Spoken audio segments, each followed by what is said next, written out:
యేసే పరిష్కారము అనుదిన Bible study కార్యక్రమం ప్రేక్షకులందరికీ యేసుక్రీస్తు వారి మహిమగల నామమున వందనాలు. ప్రభువునందు ప్రియ దేవుని బిడ్డలారా, నేటి దినము బైబిల్ స్టడీలోని వాక్య ధ్యానమును యెషయా గ్రంథము నుండి ధ్యానం చేసుకుందాం. మీరందరూ సిద్ధపడి ఉంటే రైట్ రెవరెండ్ డాక్టర్ కారుపాటి శాంతసాగర్ గారు ప్రార్థన చేసి ఈ దినపు వాక్య పరిచర్య చేస్తారు. ప్రభువునందు ప్రియ దేవుని బిడ్డలారా, నేటి వాక్య ధ్యానం కొరకు ప్రార్థించుకుందాం. దయచేసి తలలు వంచండి, ప్రార్థనలో ఏకీభవించండి. ఎపిసోడ్ సహకారులు కావాలని ప్రార్థించండి. ప్రభువు సహాయం కోరుకుందాం. ప్రార్థన. మమ్మలను మిక్కిలిగా ప్రేమిస్తున్న మా ప్రియ పరలోకపు తండ్రి, మీ ప్రియ కుమారుడైన యేసుక్రీస్తు వారి నామమునందు విశ్వాసముంచుట ద్వారా నిత్య జీవము ఉచితంగా ప్రసాదించిన మా ప్రభు, మీకు కృతజ్ఞతలు, స్తోత్రాలు. ఈ దినం ఆదివారం మిమ్మల్ని ఆరాధించాం, మరోసారి ఆరాధిస్తున్నాం. వాక్య ధ్యానం ద్వారా మాతో మాట్లాడండి. వాక్యం వింటున్న ప్రతి ఒక్కరూ మిమ్మును తెలుసుకున్నట్టుకు, మీరు పంపిన మీ కుమారుడైన యేసుక్రీస్తునందు విశ్వాసం ఉంచుటకు సహాయం చేయండి. మీ శిష్యులుగా ప్రభు ఎదుగుటకు కృపనివ్వండి. యేసు నామమున వేడుతున్నాము తండ్రి, ఆమెన్. ప్రభువునందు ప్రియా దేవుని బిడ్డలారా, దయచేసి మీ పరిశుద్ధ బైబిల్ గ్రంథాన్ని తెరవండి. యెషయా గ్రంథము 43వ అధ్యాయము 16వ వచనము చదువుకుందాం. సముద్రములో త్రోవ కలుగ చేయు వాడను, thus says the Lord, who makes a way in the sea, a path in the mighty waters. Vadigala జలములలో మార్గము కలుగ చేయు వాడను. దేవుడు తనను గురించి మాట్లాడుతూ రెండు ఉదాహరణలు ఇచ్చారు. ఒకటి, సముద్రములో త్రోవ. Is it possible? సాధ్యమేనా? చరిత్రలో ఎక్కడైనా ఈ కార్యము జరిగినదా? రెండు, వడిగల జలములలో మార్గము కలుగ చేయు వాడను. అలగోరికల్ లాంగ్వేజ్, ఉపమాన రీతిలో భాషలో రాస్తున్నాడు. సముద్రములో త్రోవను, ఆరిన నేలను కలుగ చేశాడు. ఐగుప్తు నుండి తన ప్రజలను విమోచించి మోషే నాయకత్వంలో ప్రభువు తీసుకొస్తున్నప్పుడు ఎర్ర సముద్రము వారికి అడ్డుగా వచ్చింది.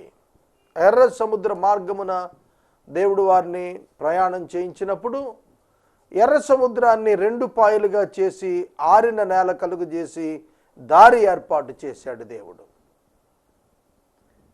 6 లక్షల కాల్బలం ఆ మార్గం గుండా, 30 మైళ్ళ దూరం ఉన్నటువంటి ఆ మార్గం గుండా అవతల ఒడ్డుకు చేరారు. సముద్రములో మార్గాన్ని, త్రోవను కలుగజేసేటువంటి వాడు, వడిగల జలములలో మార్గము కలుగ చేయగలిగిన వాడు. యోర్ధాను చాలా వేగంగా ప్రవహిస్తుంది. పైనుండి క్రిందకు ప్రవహించేది యోర్ధాను. యోర్ధాను నది యెహోషువ కాలంలో ఈ రెండు పదాలు రాశాడు. ఒకటి, మోషే కాలంలో సముద్రంలో త్రోవ. రెండవది, వడిగల జలములు ఎత్తైన స్థలమున ఆగిపోయి మార్గం ఏర్పడింది. ఆ ఏర్పడిన మార్గం గుండా యోర్ధానును రెండవ తరపు ఇశ్రాయేలీయులు దాటారు. ఐగుప్తు నుండి వెలుపటికి వచ్చినప్పుడు ఉన్నటువంటి మొదటి తరం ఇశ్రాయేలీయులు, మొదటి జనసంఖ్య 6 లక్షల కాల్బలం. 40 ఏండ్లలో అరణ్యంలో రాలిపోయారు. ఆ 40 సంవత్సరాల్లో లెక్కించబడిన 6 లక్షల కాల్బలంలో యెహోషువ, కాలేబు మినహా మిగిలిన వారంతా రాలిపోయారు. 40 సంవత్సరాల్లో దేవుని యొక్క లెక్కకు వచ్చిన రెండవ జనాంగముగా వచ్చిన వారు, సెకండ్ లిస్ట్లో రెండవ జాబితాగా తయారు చేయగా వచ్చిన 6 లక్షల కాల్బలంలో వారు యెహోషువ నాయకత్వాన యోర్దాను దాటినప్పుడు వడిగలిగినటువంటి జలముల మధ్యలో దేవుడు ఆశ్చర్యకరంగా మార్గమును ఏర్పాటు చేశాడు. నీరు ఎగువన నిలిచిపోయింది. యొర్దానును కాలిబాటన దాటారు. అక్కడ 12 రాళ్ళు తీసుకుని వచ్చి గిల్గాలులో 12 రాళ్ళు నిలబెట్టాడు యెహోషువ. ఆనాడు మోషే నాయకత్వంలో ప్రజలు ఎర్ర సముద్రం దాటినట్లుగానే యెహోషువ నాయకత్వంలో యొర్దానును ఎండిన ఆరిన నేల మీద ఇశ్రాయేలీయులు దాటారని చెప్పటానికి ఈ 12 రాళ్ళు సాక్ష్యంగా ఉపయోగపడతాయని చెప్పాడు.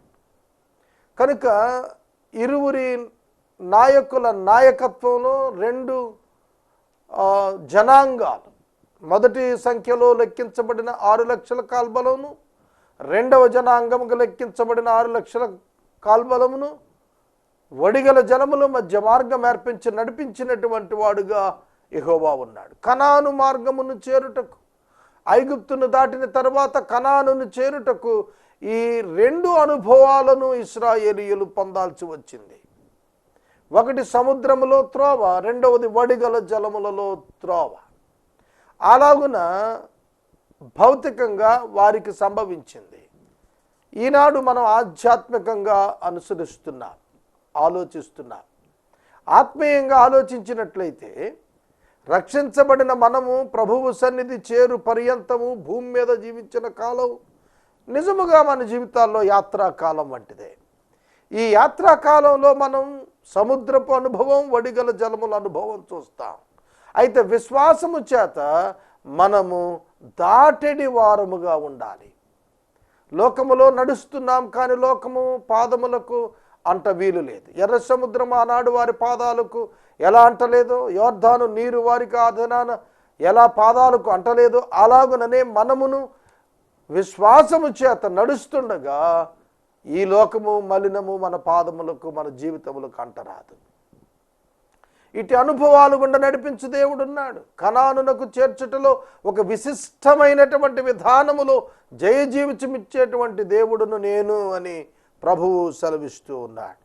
రథమును, గుర్రములను, సేనను, శూరులను నడిపించువాడునకు యెహోవా ఇలా సెలవిస్తున్నాడు. ఏమనగా, వారందరూ ఏకముగా పండుకొని లేవక ఉందురు, వారు లయమై జనప నార వలె ఆరిపోయిరి. చూడండి, వారందరూ, శత్రువులందరూ కూడా సమూల నాశనం అవుతారని యెహోవా సెలవిస్తున్నాడు. మునుపటి వాటిని జ్ఞాపకం చేసుకొనకుడి, పూర్వపు సంగతులను జ్ఞాపకం చేసుకొనకుడి. ఇదిగో నేను ఒక నూతన క్రియ చేస్తున్నాను, ఇప్పుడే అది మొలుచును, మీరు దాన్ని ఆలోచింపరా? నేను అరణ్యములో త్రోవ కలుగు చేస్తున్నాను, ఎడారిలో నదులు పారజేయుచు ఉన్నాను. చూడండి, ఇక్కడ మళ్ళీ 2 అనుభవాలు ఇచ్చాడు. నూతన క్రియ, మొలుస్తున్నటువంటి నూతన క్రియ, దానిని యూదులు ఆలోచించాలి. మునుపటి వాటిని ఆలోచించకండి, పాత నిబంధనను గురించి విడిచిపెట్టండి. ఒక నూతన నిబంధన నేను మరలా చేయబోతున్నాను మానవులతో, దీనిని మీరు ఆలోచించండి. అలా మీరు ఆలోచించగలిగితే మీకుండే అనుభవం ఏమిటంటే, అరణ్యములో త్రోవ, ఎడారులలో నదుల ప్రవహింపు. ఈ 2 అసాధ్యాలు. పై 2 పాత నిబంధన గ్రంథములో కనాను ప్రవేశానికి సముద్రములో త్రోవ, వడిగల జలములలో మార్గం, ఈ 2 కూడా దేవుడు ఏర్పరిచాడు. నూతన నిబంధన విశ్వాసులకు దేవుడు చెబుతున్న 2 వాగ్దానాలు ఏమిటనగా, అరణ్యములో త్రోవ, అరణ్యము ప్లేస్ ఆఫ్ కన్ఫ్యూజన్, మార్గములు లేనటువంటిది అరణ్యము, అరణ్యములో త్రోవ. ఆనాడు సముద్రములో త్రోవ ఎంత అసాధ్యాన్ని సాధ్యం చేశాడో, ఈనాడు క్రొత్త నిబంధన కాలములో విశ్వాసుల యొక్క జీవితాల్లో, అరణ్యపు అనుభవాల్లో త్రోవను కలుగ చేసేటువంటి నమ్మకమైనటువంటి దేవుడు ఉన్నాడు. God will open the ways in the area of the wilderness. అరణ్యములలో దేవుడు మార్గాలను తెరుస్తాడు. ఈ లోకం అరణ్యము, ఈ లోకం అరణ్యము. దేవుని పిల్లలకు ఈ లోకం అరణ్యమే. ముందుకు పోవటానికి మార్గాలు లేవు, నీతి ముందుకు కొనసాగించుకుంటానికి మార్గాలు లేవు, సత్యంగా బ్రతుకుటకు మార్గాలు లేవు, యథార్థంగా జీవిస్తున్న వారికి మార్గాలు మూసుకుపోయాయి. ఎక్కడ చూచినా మోసముతో కూడిన ఈ లోకములో నీతిగా జీవించుట అరణ్యములో నడక వంటిదే. అయినప్పటికీ త్రోవ కలుగజేసే దేవుడున్నాడు. ఈ లోకం అరణ్యమైన అరణ్యములో త్రోవలను కలుగజేసే దేవుడై ఉన్నాడు. ఈ లోకములో మీ ఎదుట మార్గాన్ని తెరుస్తాడు. నీ ఎదుట ఎటువంటి మార్గము లేని స్థితిలో నుండి సంపూర్ణమైన మార్గము తెరవబడిన స్థితికి దేవుడు నిన్ను నడిపిస్తాడు. కనుక ఆయన యందు విశ్వాసం ఉంచి ఇదే నూతన క్రియ.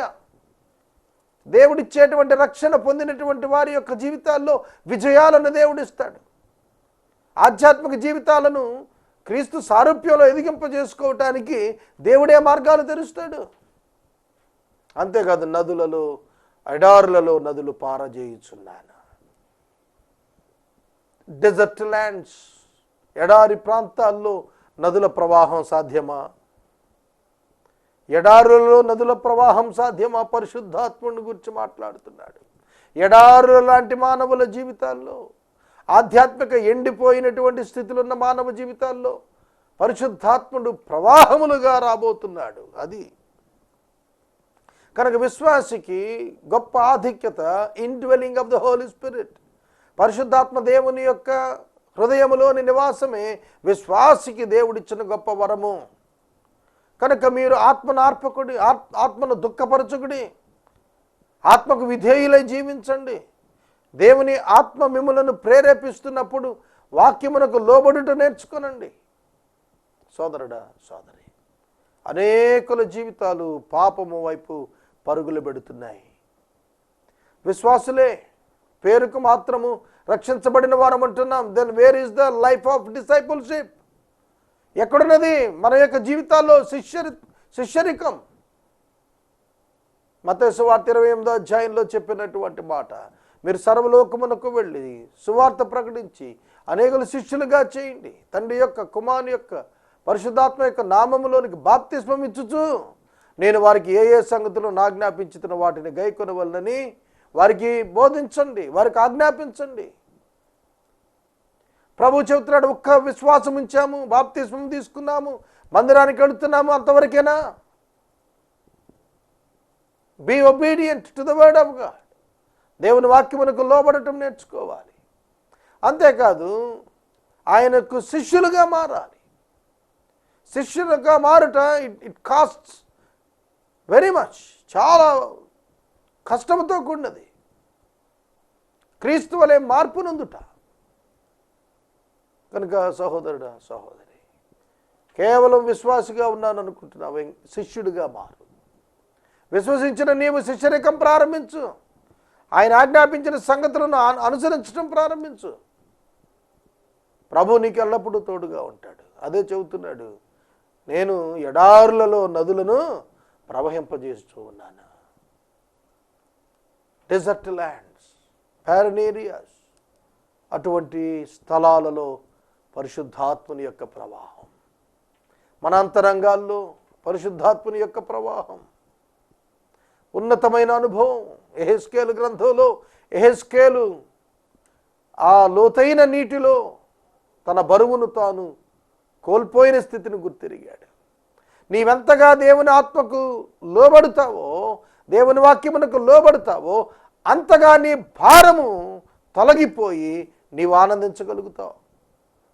నీటిలో మనం పాదముల వరకు మునిగినప్పుడు, మోకాళ్ళ వరకు మునిగినప్పుడు, నడుము వరకు మునిగినప్పుడు, రొమ్ము వరకు మునిగినప్పుడు, మెడ వరకు మునిగినప్పుడు మన బరువులలో ఏ విధంగా మన శరీరం తేలిపోతుందో అలాగున మన బరువును మనం లూజ్ అవటం ఎట్లా తెలుసుకుంటామో, తేలికైనట్లుగా నీటిలో ప్రవాహంలోకి వెళ్ళినప్పుడు మనకి అర్థమవుతుందో, అలాగున నీవు దేవుని యందు ఎదుగుతూ ఉన్న కొలది ఆధ్యాత్మికంగా ఈ లోకంలోని భారములన్నింటి నుంచి కూడా నీ విడుదల పొంది ముందుకు కొనసాగలుగుతావు. నేను ఏర్పరచుకొని ప్రజలు త్రాగుటకు అరణ్యములో నీళ్లు పుట్టించుచూ ఉన్నాను, ఎడారిలో నదులు కలుగు చేస్తూ ఉన్నాను, అడవి జంతువులు, అడవి కుక్కలు, నిప్పుకోళ్ళు నన్ను ఘనపరచును. ఇవి డిఫరెంట్ కైండ్స్ ఆఫ్ నేషన్స్ను సూచిస్తున్నాయి. అడవి జంతువులు, అడవి కుక్కలు, నిప్పుకోళ్ళు అనేవి జెంటైల్ పీపుల్ను సూచిస్తున్నాయి. అవి నన్ను ఘనపరచును. అన్యులు నా యొద్దకు వస్తారు. నూతన నిబంధన నేను చేసినప్పుడు, నూతన కార్యము నేను చేసినప్పుడు, నూతనమైనటువంటి క్రియ మొలిచినప్పుడు ఈ లోకములోని అన్య జనాంగం అంతా కూడా నన్ను ఘనపరచడం ప్రారంభిస్తారు. They will come to know me. వారు నన్ను తెలుసుకుంటారు, వారు నన్ను వారి జీవితాల్లో అంగీకరిస్తారు, నన్ను ఘనపరుస్తారు అంటున్నాడు. నా నిమిత్తము నేను నిర్మించిన జనులు నా స్తోత్రమును ప్రచురం చేస్తారు. యాకోబు, నీవు నాకు మొరపెట్టుట లేదు. ఇశ్రాయేలు, నీవు నన్ను గూర్చి విసిగిపోయావు కదూ. ఒక నిందనే వేస్తున్నాడు. యాకోబు, నీవు నాకు మొరపెట్టుట లేదు. How many of you are praying every day? మీలో ఎంతమంది ప్రతిదినము ప్రార్థన చేస్తున్నారు? దేవుడు చూస్తున్నాడు మీ జీవితాన్ని, నా జీవితాన్ని. మనం ప్రార్థిస్తున్నామా? ఉదయం బ్రేక్ఫాస్ట్ దగ్గర, మధ్యాహ్నం లంచ్ దగ్గర, ఈవినింగ్ సప్పర్ దగ్గర, లేదా డిన్నర్ దగ్గర, రాత్రి పడకకు వెళ్ళే ముందు మంచం దగ్గర. ఇదేనా నీ ప్రార్థన? ఒక క్రైస్తవునిగా, ఒక విశ్వాసిగా, ఒక దేవుని బిడ్డగా, ఒక దేవుని సేవకుడుగా how many hours you are spending in prayer every day? ఎన్ని గంటలు మనం ప్రార్థనలో గడుపుతున్నాం? శక్తిహీనులమైపోతున్నాం. అందుకే మనం శోధనను జయించలేకపోతున్నాం. అందుకే మన జీవితాలు విజయాన్ని నమోదు చేయలేకపోతున్నాయి. అందుకే మొరపెట్టుట లేదు. మొరపెట్టుదాం. సమయాన్ని ప్రభువుకిద్దాం. దైవ సేవకులు, విశ్వాసులు, కొద్ది సంవత్సరాల క్రితం ఉన్న వ్యక్తుల అనుభవాలు ఆశ్చర్యంగా ఉన్నాయి. ఖాళీ మైదానాలలోనికి వెళ్ళి, ఏటి స్థలాలలోనికి వెళ్ళి, అలాగే నదీ ప్రాంతాల్లోనికి వెళ్ళి సాయంకాలం పూట ఎంతోమంది ప్రార్థన చేసేవారు. మా బాల్యంలో మా తండ్రి గారు, నాకు బాగా గుర్తు, మా ఇంటి పైన చాప వేసి సాయంకాలం 6 గంటల నుండి 9 గంటల వరకు విజ్ఞాపన ప్రార్థన చేసేవాడు. మా కుటుంబం వర్ధిల్లింది. మేం చేస్తున్నామా పరీక్షించుకోవాలి. సోదరుడా, సోదరి, ఉదయాన్నే తెల్లవారుజామున 4 గంటలకు శ్రీధర్ బాబు గారు తండ్రి గారు, తల్లి గారు లేచి ప్రభు సన్నిధిలో ప్రార్థించి గీతములు పాడి ఆ బిడ్డలు పెంచారు. కుటుంబం వర్ధిల్లింది. యాకోబు, నీవు నాకు మొరపెట్టడం లేదు. At you did not call upon me, O Jacob. You did not call upon me, O Jacob. O Jacob. అర్థమవుతుందా? నువ్వు నన్ను ఒక దినాన్ని ఏమని అడిగావు? నువ్వు నన్ను ఆశీర్వదిస్తే కానీ పోనీయనని మొరపెట్టావే. ఇప్పుడేమైంది ఆ మొర? ఎబ్బోకు రేవులో యాకోబు మొరపెట్టి ఏడ్చాడే దీవెన కోసం. యాకోబు సంతతి ఏమైంది మీకు? మీరు మొరపెట్టడం మానేశారు. I'm not hearing you. నీ స్వరం నాకు వినపడటం లేదు. ఎవరన్నాలండి? దేవా మమ్మల్ని కరుణించు అని మనం ఏడవాలి, కానీ నీ స్వరం వినపడటం లేదంటయ్యా అని ఆయన పిలిచి అడగాల్సి వస్తుందా మనల్ని? నిద్రపోతున్నామా ఆధ్యాత్మికంగా? లోకంలో గడుపుతున్నామా మన జీవితాన్ని ఇష్టానుకూలంగా? ఆత్మీయంగా ఎదగటానికి మనం మన సమయాన్ని ఇవ్వాలి. మనకు తీర్మానం కావాలి. మన జీవితాల్లో మార్పు రావాలి. రాని ఎడల మనము నశించే వారం అవుతాం. ఇశ్రాయేలు, నీవు నన్ను గురించి విసిగిపోయావు కదూ. But you have been weary of me, O Israel. విసిగిపోయారట. దేవుని గురించి విసిగిపోవటం ఏంటండి? ధర్మశాస్త్రాన్ని గురించి. దేవుడిచ్చిన ధర్మశాస్త్రం, కట్టడలు ప్రియముగా ఎంచుకున్నాడు దావీదు. ఇక్కడ దావీదు యొక్క సంతానముగా వచ్చిన యూదులు విసుక్కుంటున్నారు. ప్రియమైన దేవుని బిడ్డలారా, దేవుని యొక్క డిసిప్లిన్, దేవుని యొక్క ఆజ్ఞలు, దేవుని యొక్క కట్టడలు, దేవుని యొక్క విధులు, దేవుని యొక్క ధర్మము, దేవుని యొక్క న్యాయము మనకు ప్రియముగా ఉండాలి తప్ప మనము విసుక్కునేదిగా ఉండకూడదు. మనం విసుక్కుంటున్నామంటే దేవుణ్ణి విసుక్కుంటున్నాం. నన్ను గురించి నువ్వు విసిగావు అన్నప్పుడు ఫెలోషిప్ లేదని అర్థమవుతోంది. దేవునితో సహవాసానికి ఇష్టపడటం లేదు నీవు. సోదరుడా, సోదరి, ప్రభు అంటే విసుగొచ్చిందా? ఆత్మీయ జీవితం అంటే విసుగొచ్చిందా? లోకాన్ని చూస్తున్నావా? ప్రభువును చూడటం మానేసి వాక్యాన్ని లోకంతో పోల్చుకుంటున్నావా? నీ హృదయము దేవుని ఎదుట సరిగా లేదనేది అర్థమవుతుంది. ఒకసారి మనల్ని మనం పరిశీలించుకుందాం. ఎంత ప్రమాదం అండి మనం దేవుణ్ణి విసుక్కోవటం.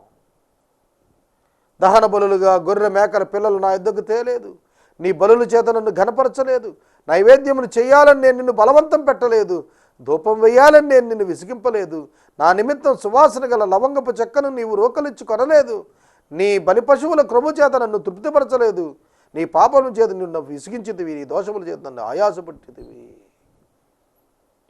Attitude of Israel, attitude of Jacob. దేవుడు అడుగుతున్నాడు, నీ అంతరంగం సరిగా లేదు. You have not given me the place. నీ హృదయంలో నాకు స్థలం ఇవ్వటం లేదు. నీ హృదయంలో నేను మొదటి స్థితిలో లేను. నీ హృదయంలో లోకము, నీ హృదయంలో పాపము ఉన్నది తప్ప నా యందు భయభక్తులు లేవు. నాతో సమాధాన పడాలనే తలంపులు నీ యొద్ద లేవు. నా ఎదుట జవాబు చెప్పాలనే ఆలోచన నీవు లేకుండా బ్రతుకుతున్నావు. నీ పాపాల చేత నాకు విసుగొచ్చేసింది, నీ దోషాలకు నాకు ఆయాసం వచ్చేసింది. అర్థమవుతుందా?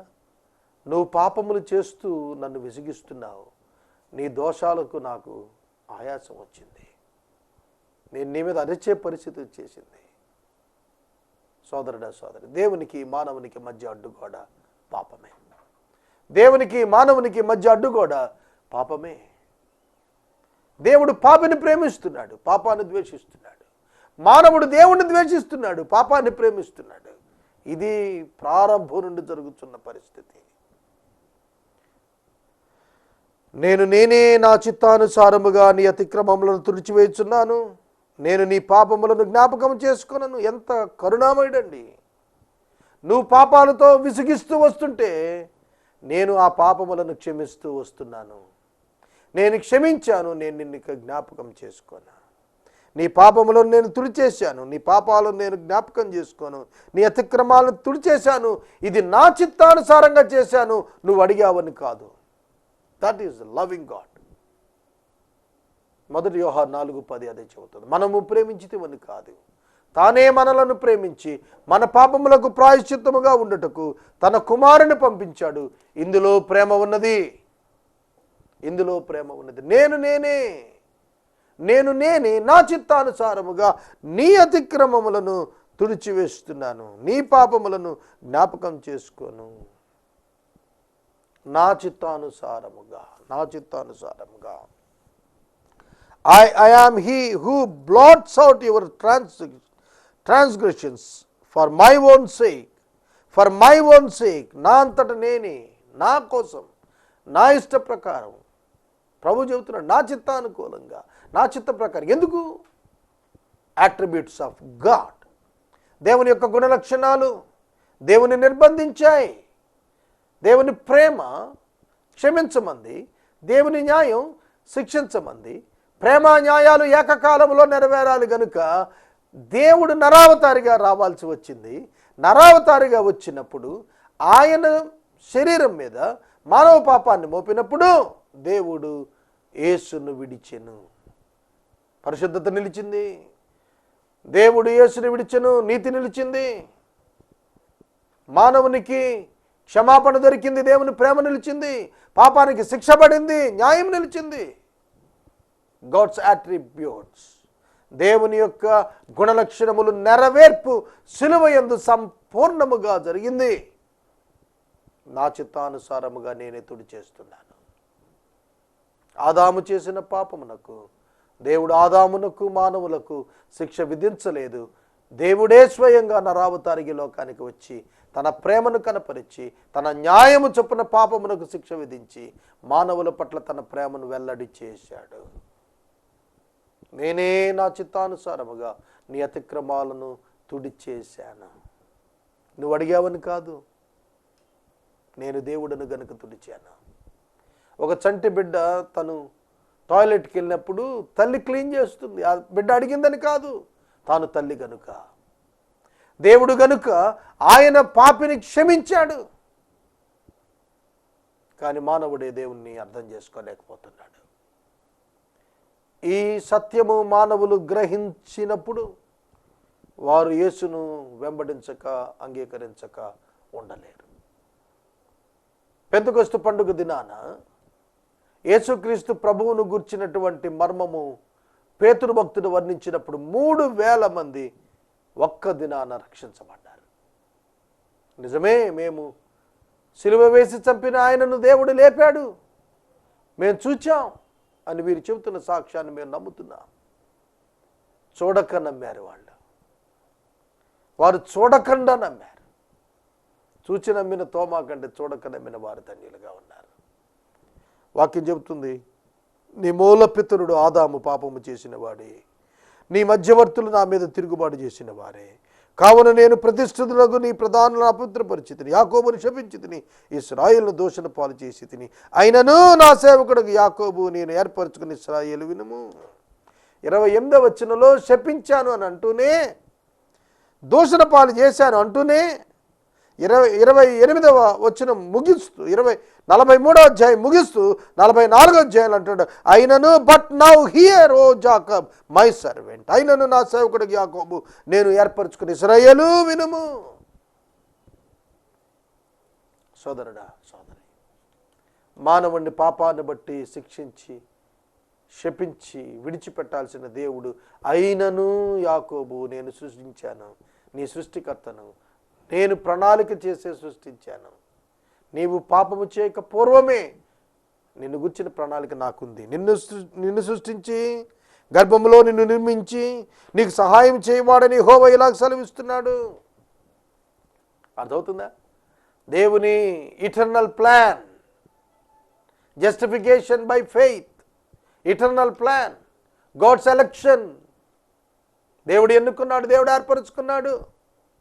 సర్వజ్ఞానములో దేవుడు సమస్తమనికి ఆయన ఏర్పాటు చేసుకున్న జనాంగం. యాకోబు నేను భయపడు, నువ్వు భయపడకు, యెషూరు భయపడకు, దప్పిగల వారి మీద నీళ్లను నిండిన భూమి మీద ప్రవాహ జలాలు కుమ్మరిస్తాను, నా సంతతి మీద నా ఆత్మను కుమ్మరిస్తాను, నా సంతతి మీద, నీ సంతతి మీద నా ఆత్మను కుమ్మరిస్తాను, నీకు పుట్టిన వారిని నేను ఆశీర్వదిస్తాను.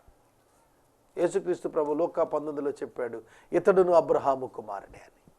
విశ్వాస సంబంధులను దేవుడు ఆశీర్వదిస్తానని చెబుతున్నాడు. 44వ అధ్యాయం 4వ వచనం నుండి రేపటి వాక్య ధ్యానంలో ధ్యానిద్దాం.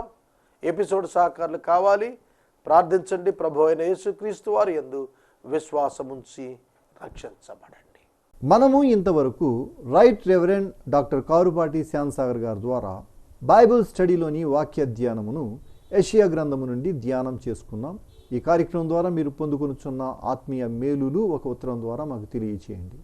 మీ ప్రార్థనా మనవులు మాకు తెలియచేస్తే యేసే పరిష్కారం కార్యాలయంలో ఏర్పాటు చేసిన ప్రత్యేక ప్రార్థనా శిబిరంలో మీ కొరకు ప్రార్థిస్తాం. మీ కుటుంబ పక్షంగా ఒక ఎపిసోడ్ ప్రసారం చేయాలనుకున్నారు మాకు తెలియచేస్తే మా సిబ్బంది మీ గృహాలను దర్శిస్తారు. ముగింపు ప్రార్థన ఆశీర్వాదాలతో ఈ కార్యక్రమాన్ని ముగించుకుందాం. ప్రార్థన. మమ్మల్ని మిక్కిలిగా ప్రేమిస్తున్న మా ప్రియ తండ్రి, మీకు వందనాలు, స్తోత్రాలు. ఈ రాత్రి వాక్యం విన్న బిడ్డలు, మానవులమైన మేము పాపులమని ప్రభు ఎరిగిన మీరు మీ చిత్తానుకూలముగా, మీ చిత్తానుసారముగా మా పాపముల నిమిత్తం నీ కుమారుని ద్వారా మాకు విడుదల ఇచ్చి మా ఎండిన హృదయాల్లో పరిశుద్ధాత్మని ప్రవాహ జలములుగా చేసి మమ్మల్ని ఆశీర్వదించడానికి మీరు వాగ్దానం ఇచ్చారు. మీకు స్తోత్రాలు. ఈ రాత్రి వాక్యం విన్న ప్రతి ఒక్కరూ రక్షించబడాలని మేము ప్రార్థిస్తున్నాం. మీ కృపా సహాయం ఇవ్వండి. రక్షించబడిన ప్రతి ఒక్క వ్యక్తి శిష్యునిగా మారినట్లుగా సహాయం చేయండి. నీవు ఆజ్ఞాపించిన సంగతులు ప్రభువా గైకొనుటకు సహాయం చేయండి.